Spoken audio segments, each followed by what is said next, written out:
It's time for another Dynasty Reanimator show with myself, Colm Kelly, joined as always by Shawn Siegele here on RotoViz Overtime. We're going to answer some listener questions. We might talk some potential Dynasty startup strategy as we are in the process of hopefully getting a RotoViz OT Dynasty startup underway in the coming weeks. So Shawn, I'm looking forward to talking Dynasty. It's always a fun time. Lots of good listener questions come in all the time, so we're going to jump into it from maybe some different angles today, but we're getting ready to dive straight into it. But as we kick off, how are you doing today? Good. I'm fired up about this listener league for the Dynasty. We've had so much fun with the Best Ball listener leagues. To do Dynasty, to have the trade interaction, all of that is going to be an absolute blast.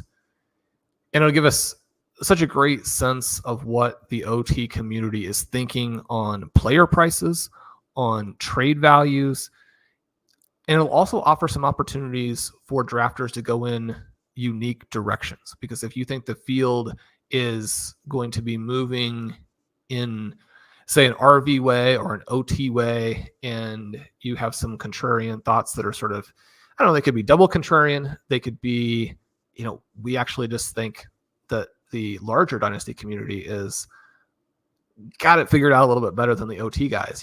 You're going to have some opportunities to do that in this draft. So that part will be fun to track. Colm, before we get into the listener questions, I don't think that I got any sort of feedback from you on an interesting trade offer that we got recently. It came in while we were doing a bunch of different things, and so we didn't get a good response out. We'll have to send a nice note to the managers who reached out to us, but we were offered Justin Jefferson. Well, no, we have Justin Jefferson. We were offered. Shawn, are you telling me we can get two Justin Jeffersons in this league? No, that's not the way that it works. We were not offered Justin Jefferson, Colm. Someone wants to poach Justin Jefferson from us, and they offered Puka Nacua and Brian Thomas, two young, potentially star receivers. Puka already very established. We also got a little note from them, which did make sense. We always talk about how when someone reaches out and makes a trade offer to you, that you want to take the information that they've given you about who is available and maybe counter offer with something that actually works for you. Those guys, we did get a note that they love both Puka and Brian Thomas. Basically, don't counter for those guys with somebody other than Justin Jefferson. Justin Jefferson is the only player they are interested in. To create a little more context, Justin Jefferson is the wide receiver one, despite the QB issues or uncertainty in Minnesota. That makes him the 106 in startups. And so again, I'm referencing the RV Triflex format at the FFPC. You can get all of that information in the Dynasty ADP tool on the site. Justin Jefferson, wide receiver 1, 106 overall. Puka Nacua, wide receiver 7, is the 211. Again, this is in startups. And Brian Thomas is going a little bit later here, Colm. He's going at wide receiver 28, and that is the 605. How are you thinking about the value of having two players? And Puka is valued ahead of Malik Neighbors, somebody that we have extremely high. We've discussed Malik Neighbors as being potentially better than Marvin Harrison, who's going at the 112. I mean, think about that. We have a rookie wide receiver going in the first round of Dynasty startups ahead of Jordan Love, ahead of Kyler Murray, ahead of Jaden Daniels. I'm on the record as saying quarterbacks are undervalued, and yet I still have a lot of questions about Marvin Harrison at 112 and Jaden Daniels at the 207. That, to me, is a little bit of a hole that drafters can potentially exploit. We'll see where Harrison goes in the startup. We'll see how much interest there is from managers kind of trading down in that range. But over to you, Justin Jefferson versus Puka Nacua, Brian Thomas. Yeah, I thought it was very interesting, and it's pretty. I feel it's a pretty fair offer, and it's pretty close overall between like the value of the players offered. But it just wasn't enough for me to part ways with Justin Jefferson. And based on how, obviously I think it'd been a fair offer and a fair comment to add alongside it, it makes it a little bit tricky to move back with a potential counter offer for those particular players. I think, diversifying Justin Jefferson into the two separate player options and a Brian Thomas and a Puka Nacua could be smart on certain rosters. I think I strongly prefer the Justin Jefferson side still in this. I do have some slight concerns, not with Nacua and the talent, but looking longer term. I know we have concerns at the minute with Justin Jefferson and his quarterback situation and how that develops over this season. There's a case that, and I don't know, 6 weeks into the season, but let's say 6 months from now, that the fears around Justin Jefferson's, quarterback situation with JJ McCarthy stepping in and being successful at the NFL level, that's all gone. But for Nacua, I've mentioned this sometimes, I don't see a huge amount of years left in Matthew Stafford's career. And I'm intrigued then as to how long Sean McVay then, for an example, stays around with the Rams in that situation. There's been rumors in the past of him potentially going into media. There's been rumors in the past of him looking to step away from the team, for example. So you could be in a situation with Nacua where he could be without a quarterback and without one of the best head coaches in the entire NFL. So for any of the concerns that will be around Jefferson now, I could see them coming in with the Rams over the next, let's say, 2 to 3 seasons. So that's part of the reason I would much rather settle with the Justin Jefferson side. And it's interesting because some of the other wide receivers that will be in that range that you might look to do a deal like that without Nacua would be the like of a Garrett Wilson or a Chris Olave. Wilson himself, though, would fall into a lot of those same concerns that maybe the Rams would lead to with the Jets, with the quarterback situation and so on. So I'm happy to stay placed, and it's not. I'm actually very open to trading Justin Jefferson on this roster, but I just haven't got that kind of market value that I feel like would push it over the edge. And this was pretty close to that. How do you feel about it? And do you have those same concerns, I guess, for the Rams, looking 18 to 24 months down the line? It's not something that bothers me as much when we think about Nacua, but I do think your note about how it's not just the quarterback. It's also potentially Sean McVay, who could take a bit of a Sean Payton route where he ends up on a second team to try and pursue future Super Bowls. And that would be relevant because even though Nacua should be the person given credit for what happened last season, there's probably a little bit more of an Anquan Boldenish element to his game, where Anquan Bolden was fantastic. You would love to have had him early in his career on your dynasty rosters.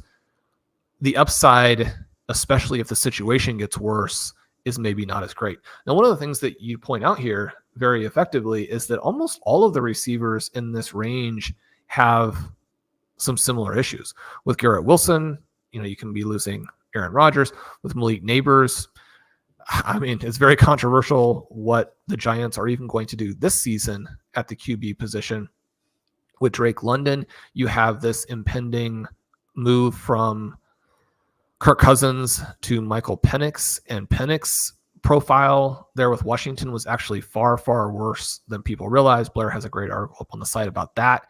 If we think we're just being controversial, the evidence is in there. It doesn't mean that Penix won't hit, right? But that is a potential big concern with the Falcons.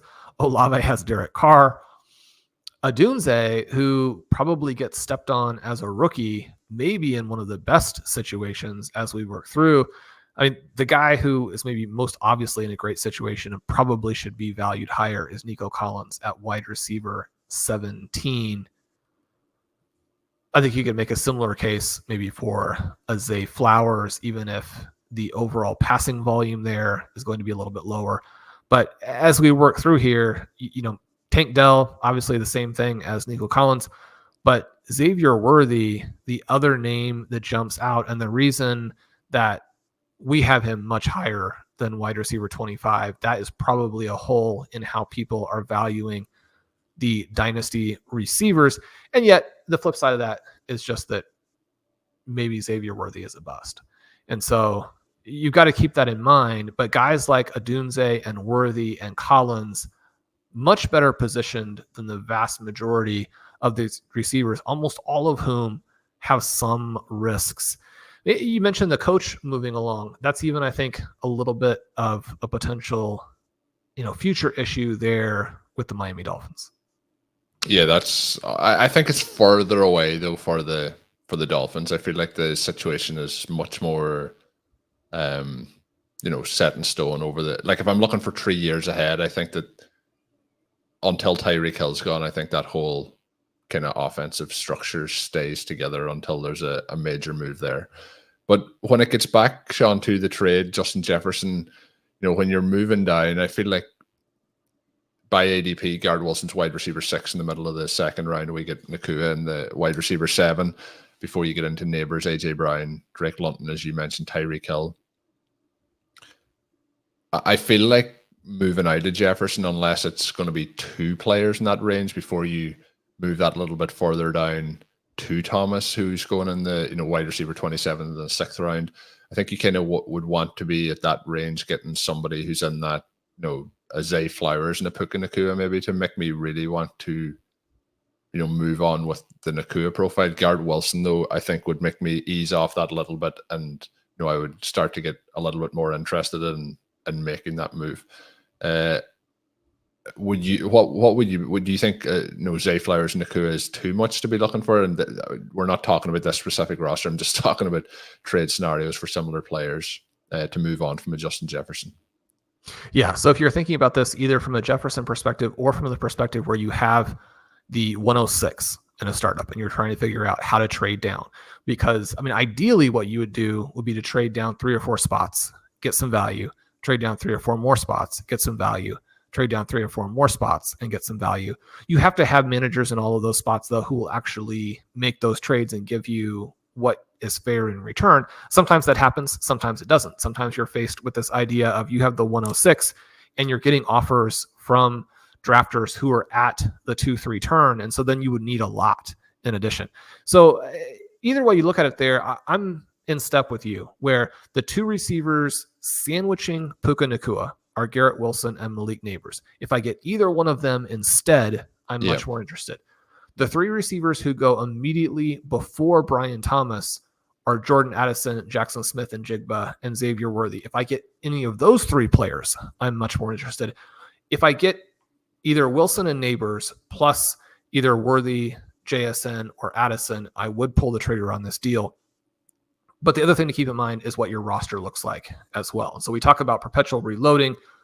You can look at that from the standpoint or the perspective of a very well built out team or a team that is in a more pure rebuild. So sort of an earlier stage of the perpetual reloading. And that team that doesn't have the depth, I think moving from Jefferson to those guys is going to make sense a lot of the time. Now, I'd probably come back and ask them for an R2, R3 swap as well. So you move a future pick from round 3 into round 2. I think that would be fair from a value perspective. But then I think you probably do the deal. And our roster here, we're kind of middle of the road in that we have a team that should compete for this year's title, but it does have maybe more depth than it has pure stars. And so if you have more depth than you have stars, that's probably not the situation in which you want to get more depth and even fewer stars. So it probably doesn't make sense for us. Our starting receivers are Jefferson, Xavier Worthy, Jerry Jeudy, possibly, but we also have Jameson Williams. He's a guy who might slot in there. Obviously, his ADP this year is much earlier than Jeudy's. Devontae Walker, Quentin Johnston. But we have a lot of different options for attacking the flex. We have Pat Freiermuth on the bench. He can go into one of the flex spots. We have like 6 good bench running backs. We're going to have to move off of some of those guys to get down to the cut down. So when we think too about specifically RV triflex trades, Colm, right now we probably are looking to get down as opposed to get up. Now, that's going to be true for a lot of teams. And so if you're going to make a 2-for-1 trade, the team that is getting the 1 probably has to overbid. I don't know that this is an overpay that we've been offered. So again, from that perspective, when you think through all of the different trade-offs, all of the different incentives, this is probably a decline. Yeah, I would agree. I think it's good to talk through it, but I would agree very much with what we've come to the final decision on. Question, Shawn, now coming in from Ellie, and we're going to talk about their dynasty roster. And I think it's a little bit maybe different to some. We talk obviously about the perpetual reloading, and I think we'll probably end up answering this question with that mindset. But they mentioned that they're enjoying hearing the listener dynasty question, so they thought they would try their hand and send it in. So they say they feel like they're pretty close to a contender. The team is definitely top heavy and lacks some depth. She mentions that they have 3 first rounds and 3 second rounds, 3 third rounds. So there is a lot of pick options here as well. Should they trade the picks for some depth, or maybe break down a wide receiver into 2 players? So this fits kind of like a little bit what we've been talking about. They do joke as well that they also know that they do have to drop Jared Stidham, which I enjoyed that comment. But the team in general, running through it here, Shawn, it's CJ Stroud, Derrick Henry, Chase Brown, CeeDee Lamb, Jamar Chase, Kyle Pitts, Justin Jefferson, T. Higgins, JSN, Derek Carr. Now, they're saying it's top heavy. I'm expecting that there can be nothing on the bench, Shawn, at this point, based on the names that we've ran through there. But it's Sam Darnold, Daniel Jones, Stidham, Jalen Wright, Dante Foreman, Rashid Penny, Elijah Mitchell, Ty Chandler, Kendry Miller, Cedric Tillman, Wendell Robinson, Trey Palmer, Chuga Okonkwo, and Michael Mayer. And then there is some other names on the taxi squad, but don't really factor in too much. But a lot of 2025 firepower on it. I might have said there was 20 or 3 2025 first. There's 1 2025 first, 3 then at the second and third round options. The starting roster there, Shawn, is pretty much absolutely loaded.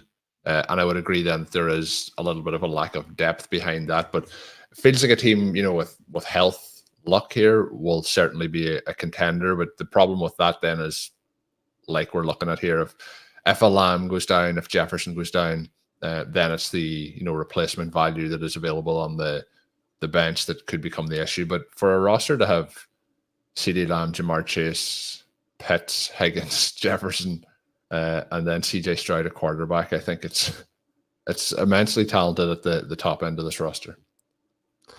Yeah, so you have Stroud, who's the number 3 overall pick. I have him as the number 1 ranked overall player. Then you have the receivers who are wide receiver 1, wide receiver 2, wide receiver 3. That is fantastic. You have Kyle Pitts. No, well, it is. Kyle Pitts, very controversial still, but the tight end 5, that gives you firepower at that potentially all-important position. You have a couple additional receivers. Running back with Derrick Henry and Chase Brown. And this is one of the things that you love, is that there is a good mix here of great depth, starting lineup depth, I should say, at the receiving position. There's immense firepower there, and the trade value that is, locked up in those guys, that is reflected by those names, absolutely huge. And then you can outside of Henry, Shawn, as you mentioned, with where they are in your rankings and where they are by ADP, like these are if you were investing in, shares or stocks, these would be the ones to buy, because you can cash out for the highest prices, obviously. Yeah, but I mean, Derrick Henry, when you talk about winning this year, when you have those receivers who are going to put you in the mix for hopefully a first round bye every single season over the next, decade might be stretching it, but certainly 7, 8, hopefully 9, 10 years. And then you have Stroud, does the same thing. You can filter in the given year's veteran who is going to be less trendy in Dynasty, but high scoring. Derrick Henry could be, you certainly hope those top 3 guys stay healthy and that they outscore him, but running back 4 is very much in the mix for Derrick Henry from a single season perspective. So that part of it is perfect. Colm, the thing we are talking about here is immediately with those 3 receivers, the question is, how can you take them and get the value back that we were more or less just talking about? So Garrett Wilson and Malik Neighbors, plus another receiver who's going in that round 5, 6 range, whoever you like the best. And then potentially as well, I talked about that second, third swap. In this particular case, instead of a second, third swap, maybe you're targeting another Derrick Henry type running back or another Chase Brown type running back, where the contingent value there is high And if he breaks out, the actual value then for several years, because one of the things with Chase Brown is if he hits this year, he will likely be very valuable for the next 3 years, which is absolutely perfect, right? So you look for that style of player, someone who could be a little bit of a throw in, and maybe you have to give someone back like an Elijah Mitchell to a Christian McCaffrey team, or you're going to move a Ty Chandler back who accomplishes some of these things, but probably doesn't have enough upside to truly do it in the same way that a Chase Brown could do it. You fill out that bench in that way, but because you have such a good starting lineup, you also have the flexibility to not have to make moves until the in season. You do have some cases where teams that are needing to rebuild will be willing to offer you some trades. I mean, sometimes rebuilders will actually overpay for a Jefferson, a Chase, a Lamb, because I have time to wait it out. Even if I give you 2 good receivers, I'm going to wait until I've built the thing, and then I have either Lamb or Chase or Jefferson, and that's my foundation. The other thing is just that as you get into the middle of the season, some of the veterans who are scoring well in 2024 are just traded away so cheaply. So I don't think that there's pressure to make an offseason move unless the right move comes up.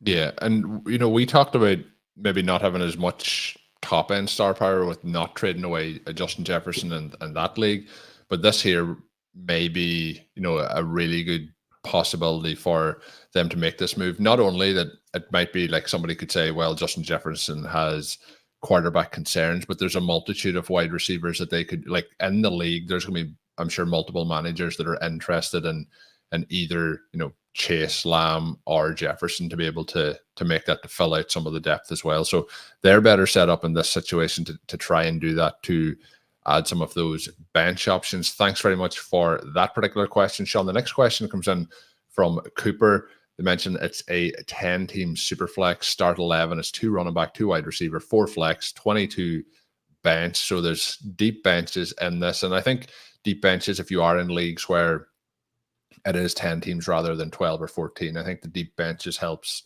with the waiver wire not being as, I guess, full of options along the way, and you can kind of try and store some of those other pieces. But they're entering year 6. Mentions he was lucky to win it all in year 2 and 4, but now finds himself in a tricky situation where he's trying to compete and reload simultaneously, but feels like he's running out of bullets in terms of depth and picks. Despite what he thought was a good team last year, he ended up with the 4th pick in the rookie draft, but he only owns the 504 due to trading some of those picks away. He mentions he also traded away 2025 first and second last year to snag Kyle Pitts, which he mentions backfired, but Shawn mentioned a moment ago, there is still a long way to go with Kyle Pitts' career. And it's interesting, sometimes we talk about wide receivers or tight ends or players and their age versus other players and what they have done in the league. Kyle Pitts still entering this season as one of the younger tight ends in the entire NFL, even with this draft class of rookies that are coming in. The current roster is Justin Herbert, Geno Smith, Russell Wilson. Then he has at running back Jonathan Taylor, Tyjae Spears, J.K. Dobbins, Jaleel McLaughlin, Tank Bigsby, Damian Pierce, Keaton Mitchell. And then at wide receiver, Justin Jefferson, A.J. Brown, Chris Olave, Zay Flowers, Deontay Johnson, Marvin Mims, Demario Douglas, tight end Trey McBride, Kyle Pitts, Chig Okonkwo. And then in the rookie draft, he got Marshawn Lloyd, Ray Davis, and Will Shipley. I'm sure Shawn is delighted to see Will Shipley make the roster. Through the fab budget, he had added Lobby, Blake Watson, Jared Wiley, and some others. His question, though, is for this roster, how do you approach a team like this where it's relatively young and relatively strong, but top heavy and devoid of depth or picks? And then the second part was he's feeling like it's a difficult place to reload from because there's not much ammo left. Should he keep trying to compete, or is it time to tear it down, sell off the big assets, and reposition for 25, 26? So there's a lot in there. The interesting part, Shawn, while a lot of the ammunition of future draft picks has been moved away, there is a situation here where there's a lot of players that still have significant value in terms of how you could reposition them without having to fully tear down the roster. You could still work through it from this perspective. The likes of Justin Jefferson, Trey McBride, Kyle Pitts, Jonathan Taylor, lots of potential upside on this roster. Chris Olave, Zay Flowers, as we kind of hinted earlier, we would enjoy him on some more rosters for this season. What are some of your thoughts on the I guess, the team first, and then looking at it with a lack of, ammunition for future drafts and future moves, and what could be done here to kickstart this team again? Yeah, I think that this team should be competitive. The question is, do you get enough punch from that super flex spot in a situation where, again, it is 10 team, you have to start 11 players, so you need to be deep. Mm-hmm. I think the starting lineup should be good, right? Anytime that you have Jonathan Taylor and then the RB2 position across those 3 or 4 guys there, the RB2 spot should actually score very nicely for you. You've got 5 dynamic starting receivers with some guys who could break out behind that. You have 2 of the 5 best tight ends. And so that gives you the ability to, again, trump the rest of the league at that particular spot. When we think about interesting things that could be done here, I think that Russell Wilson is an interesting name because, he's down at QB 33 in the Triflex, which would indicate that there's not a lot of trade value. And yet players like Sam Howell, Aiden O'Connell, Jacoby Brissett, Sam Darnold are still far less expensive. It will be interesting to see if there is any team that has 2 of those 4 guys, and if you could move Wilson for 2 of them, where if you hit on one, the upside is probably better than Wilson, but you could even potentially hit on 2, at least from the perspective of getting some viable games and having those players rehabilitate their trade value to the point where you get similar production plus you win the trade because you have another name, you have some more depth. Maybe no one is interested in that, but it's something to at least consider. Justin Herbert is the QB9. They haven't really positioned the team for him to score a lot this year. So QB9, again, in the Triflex, and not all formats are going to track this exactly, but that would be like the 203.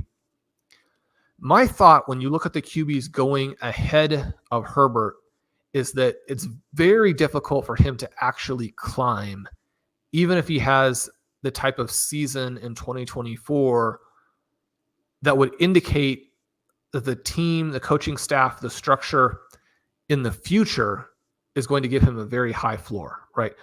So even if he does that, I think that there's a good chance that a Jordan Love passes him, that a Kyler Murray passes him, that a Jaden Daniels passes him. If you get kind of the bounce back season from Trevor Lawrence, then I think you're looking at Lawrence and a Herbert as being in a similar boat. You even could have a situation where if a Drake May or a JJ McCarthy steals the starting job early enough and then looks good, that those guys could jump in. My point is basically that we want to be thinking through the players on our rosters through the lens of, what's the most likely scenario? What's the upside scenario? What's the downside scenario? And based on not only the talent of the player, but also the narrative around the team that person plays for and the direction that they're going and the difference in the way their 2024 outlook is perceived versus their 2025 outlook, what are the likely moves that are going to happen in value based on those scenarios? Now, obviously, there are many more than just 3 scenarios for any given player, but just working through the most likely outcomes at high, medium, and low levels can give you a bit of a sense of how that player is going to move. And if it's someone like Justin Herbert, who feels discounted because now he's QB9, whereas a couple years ago he was QB3, is there a scenario where he could flip with CJ Stroud? There is, right? Stroud could go out and have a rough sophomore season. Herbert could throw all of these, short area strikes to a Ladd McConkey. We could find that the Chargers are actually able, with this new coaching staff, to unlock Quentin Johnston. Maybe you get some deep passes to a Josh Palmer or a DJ Chark. Maybe they're able to get tight ends involved, even though they don't have any tight end talent or really running back talent. But you work through that, and he would have to really hit in order to jump back up for 2025. And the Chargers would probably need to make some kind of specific receiver move to amplify that. And what they did this past season was to make, and again, all the buzz around McConkey has been fantastic. If he is a niche player, but like an elite niche player, and they don't have other guys, and Justin Herbert gets back to where he was, then I'm not saying at all that McConkey couldn't have a very, very good season, one that even beats his lofty ADP.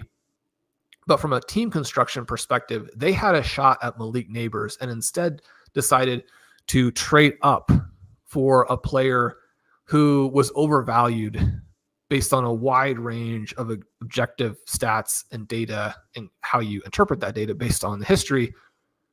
That's not the kind of move that gives you a ton of confidence for how they're building that team out, specifically for Herbert's dynasty value. It can be completely different in terms of what the team does in reality. Obviously, they want to control the trenches. They want on the offensive line. That may work for them, especially if they want to be kind of a high floor team. I don't know if a high floor team beats the Kansas City Chiefs over this next decade, but those are the kind of things we want to be thinking through for Dynasty. Colm, that's a very long-winded way to say that Herbert, even though he feels like he would be a sell low, I mean, QB9 is still very, very valuable. He could be somebody that makes sense to move and then even reacquire at this time next year, because next year he probably has slid into the range that like a Jaden Daniels is going in right now. You're going to have to pay a lot to get him back, but you would get those pieces that you have for 2024 and be able to use them in 2024 and then get Herbert back in 2025 where he's a higher scoring player. Now, again, can you do that exact same thing in this specific league? If you're in one league and you have Herbert and you like Herbert, definitely don't sell him. If you're in 5 leagues, maybe a little bit different. If you're in 10 or 20 leagues, Herbert is somebody who you move in some leagues this year, you pick up in other leagues next year, and you win that trade. So those would be some of the things I'm thinking about from that perspective. Also, in this particular format, if it kind of minimizes the value of tight end, then maybe move a tight end, because Trey McBride and Kyle Pitts, I think they're going to score a lot of points. It's always very frustrating if you make a move like you trade a 2025 first and second for Kyle Pitts and then Pitts doesn't score. But the fact of the matter is that Pitts is still worth more than a 2025 first and second pick right now. And that's the case where, and again, kind of the difference between where he should be valued and, where he is valued, maybe someone wouldn't trade that to you, but you think about, again, the time value of having made that trade when you made it means that you have then the margin where you could even be wrong about it and still win. Those are the types of trades that you want to make, because Kyle Pitts could pay off for you this year and then be worth more than a 2025 first and second next year. And I mean, you would have gained having the player on your roster throughout that whole stretch. So even though it's disappointing that he didn't have a better season last year, I still love the fact that Cooper made that trade when he did. Yeah, and it's that is something that can be very challenging, as you as you mentioned, trade away future capital or say players, or maybe you felt you paid at a market high and now you're in a situation where it's less of a price and it can be tough to move on. But a bit like you were talking about, Shawn, with Justin Herbert, that while it is a decline from his previous high, maybe this is still the peak of his value over the next 3-4 years. Maybe it continues that trajectory down the way. And it's a case of not getting caught with a player just because you overpaid for them, that you end up then getting nothing back at all in return, and kind of multiplying those losses over the course of time potentially.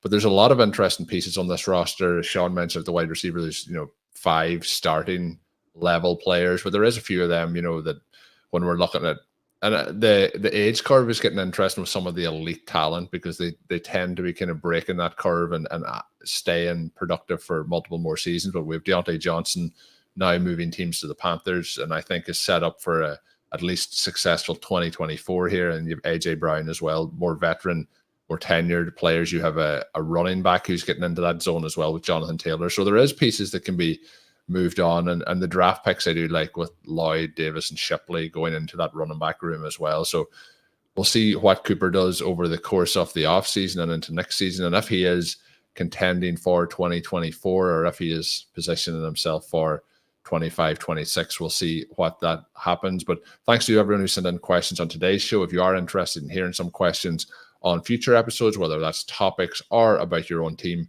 feel free to get in touch. You can email it across at rotovizradio@gmail.com or send it to me on Twitter at Overtime Ireland.